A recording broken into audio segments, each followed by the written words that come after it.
കൂടെ ഡോക്ടർ മോഹൻ വർഗീസ്. സമാധാനത്തിനൊരു അവസരം, ആ ഒരു ആശയത്തെ ആത്മാർത്ഥമായി അംഗീകരിച്ചുകൊണ്ട് ഒരു സമീപനം ഈ ചർച്ചയിൽ അമേരിക്കയ്ക്ക് ഉണ്ടാകുമോ? അങ്ങനെ ഒരു സമീപനം ഉണ്ടാകാൻ കാര്യമായ സാധ്യതയില്ല. പൂർണ്ണമായി വിട്ടുവീഴ്ചകൾക്ക് ഇറാൻ തയ്യാറാകണം എന്ന് തന്നെയാണ് അമേരിക്ക ആഗ്രഹിക്കുന്നത്.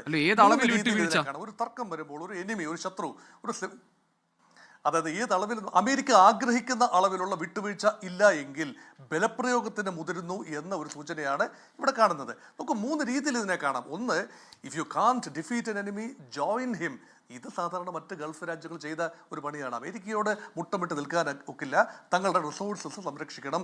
അതുകൊണ്ട് അമേരിക്കയുടെ ഓരം ചേർന്ന് നിന്ന് തന്നെ അമേരിക്കയിൽ നിന്നുള്ള ഭീഷണി ഒഴിവാക്കുക. വളരെ സമൃദ്ധമായി സൗദിയും UAE ഉൾപ്പെടെയുള്ള GCC രാജ്യങ്ങൾ അത് ചെയ്തു.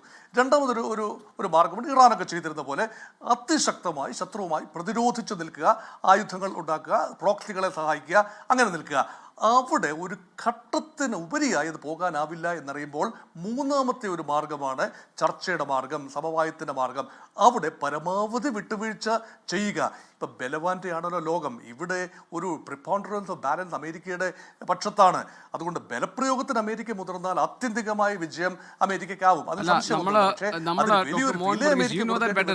കാരണം ഒരു ചർച്ച വിജയിക്കണമെങ്കിൽ വിട്ടുവീഴ്ച ആവശ്യമാണ്. പക്ഷെ ആ വിട്ടുവീഴ്ച ഏകപക്ഷീയമായിട്ടല്ല ഉണ്ടാകേണ്ടത്, രണ്ട് ഭാഗത്തു നിന്നുമാണ്.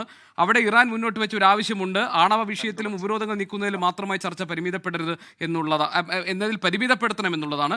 അത് അമേരിക്ക അംഗീകരിക്കുകയും ബാലിസ്റ്റിക് മിസൈൽ പദ്ധതി അടക്കമുള്ള മുഴുവൻ കാര്യങ്ങളിലും ചർച്ച വേണമെന്ന് പിടിവാശി വാഷിംഗ്ടണിനുണ്ടെങ്കിൽ അത് ഗുരുതരമായ പ്രതിസന്ധിയിലേക്ക് കാര്യങ്ങൾ കൊണ്ടുചെന്നെത്തിക്കും. ലോകത്തെവിടെയായാലും ഏത് സമയത്തും 24 വാർത്തകളും ഓഗ്മെന്റഡ് റിയാലിറ്റി പാക്കേജുകളും എക്സ്പ്ലെയിനറുകളും വിശദമായി കാണാൻ ഞങ്ങളുടെ YouTube ചാനൽ നിങ്ങൾക്ക് സബ്സ്ക്രൈബ് ചെയ്യാം.